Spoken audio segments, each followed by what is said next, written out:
Hey guys, welcome back to another video. Today we're going to be taking a look at Marvel Legends Infinite Series, Toys R Us exclusive Agents of S.H.I.E.L.D. 3-pack. Now I'm splitting this review into 3 separate videos, so I'm going to go from my least favorite to my most favorite.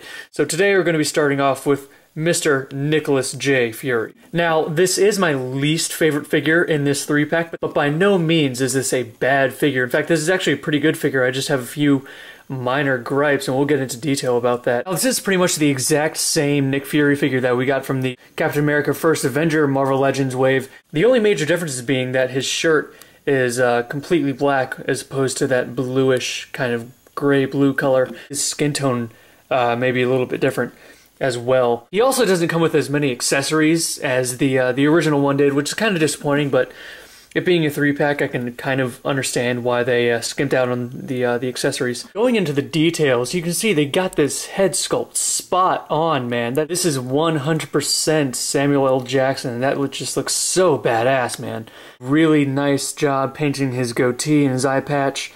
I really like the scarring around his eyes. That came out really, really well. His regular eye is painted fairly well, too. There's not much slippage in there. Get a little bit of a black smudge right there, but that's not a problem. The eye patch band is very nicely painted. Even the ears are sculpted really, really well. A bit of a plastic bump right there, but that's not a huge issue. On to the rest of the figure. I like the wrinkles in the shirt. The mold is very nice. I really like the wrinkles in his coat, and his coat is this really nice pliable material. Really nice. I like the flat black that they molded this in. Looks really nice. The wrinkles, it's all flowy. It looks really, really good. Ideally, there would be a wire in this thing so that you'd be able to move it around so it looked like it was flowing or something, but kind of wish it didn't cut off all of the detail in the lower half. That's kind of a bummer. His kind of vest holster looks really, really good. It came out really well. And even his lower legs, like these pants are just awesome, man. Like all the wrinkles we get in there and the straps, you got the silver paint on the buckles right there and on his belt buckle. That looks really nice. I'm just actually really, really impressed with the detail in this mold. Now for articulation, Nick's head can rotate 360 degrees. It can go down that much. You can look up a really good amount too. He doesn't have any head pivot. His arms are a bit hindered by the coat. They use this really thick rubbery material, and unfortunately, his arms can't go down more than this. It really looks kind of goofy, and it's really hard to pose him. Arms can go out that much and down that much. They can rotate 360. They can rotate at the upper part of the arm. Bend at 2 points at the elbow, which is awesome. His wrist has full rotation, and it can go in and out, and that is on both wrists. Both wrists have an in and out movement. He has a diaphragm joint. It can move. It can bend forward a little bit. It doesn't really stay that well. It can bend back all right, but again, the coat is kind of a hindrance there, and it kind of pushes it forward again. But it has a nice rotation joint there, and that works well. No waist joint, unfortunately. I would have really liked to see a waist joint on this figure. And the legs are on a Y joint instead of a ball joint, so they can move out. They can move out fine, and my right leg is super tight. It can move out about that much, but if you want to move it forward, you have to rotate this joint, and then move it forward, which is really bothersome. I really hate that they do that, but he can kick forward a good amount, and he can't really kick back. Again, these joints are really, really tight. He has upper thigh rotation. It's a double knee joint.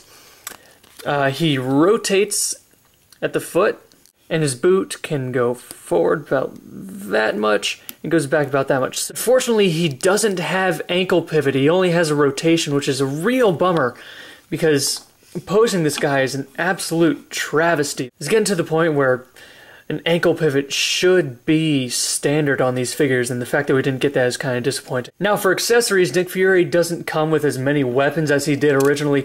He only comes with these 2 pistols. As you can see, they're molded in kind of a dark, kind of shimmery gray plastic, and it's kind of bland. The only paint we get on is this kind of light blue band that we get going around the gun, which is kind of cool. You get some pretty good detailing in here. Would have liked to have seen a more realistic gun paint for these pistols. And of course, Nick Fury has his gun holding hand, which is his right hand. His left hand, unfortunately, since this mold was also used for the Captain America Red Skull Marvel Legends. This is more of the cube holding hand, which is kind of applicable. I mean, I would have preferred to have another gun-wielding hand. Also, his hands aren't really molded to hold these pistols, or these pistols aren't really molded to go in these hands. You can see his fingers are just a little bit too big to go into that trigger space, which is kind of a bummer. I would have really liked to have seen him come with like a rifle or something more substantial weapon. I think that would have been a lot cooler. And of course he does have two pistols, so he has two places to store them. The first one is under his coat, right there. And the second is right here on his leg. Both the pistols stay in there really well. You know, they're not going to fall out.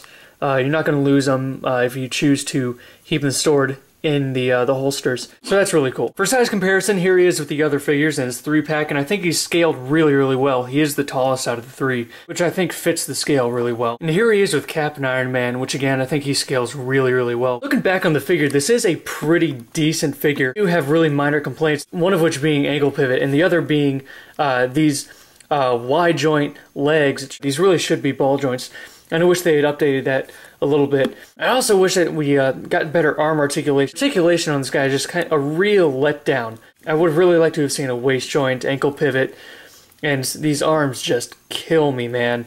But other than that, I'm happy with this figure. We get some pretty cool accessories. We get a really nice mold. So I've got no buyer's remorse with this guy. So thank you guys for watching this review. If you want to pick these figures up, the 3-pack is exclusive to Toys R Us. It's also on toysrus.com, so if you want to get it that way. Look out for the other figures in the 3-pack coming soon. But until then, happy hunting, and I'll see you guys later.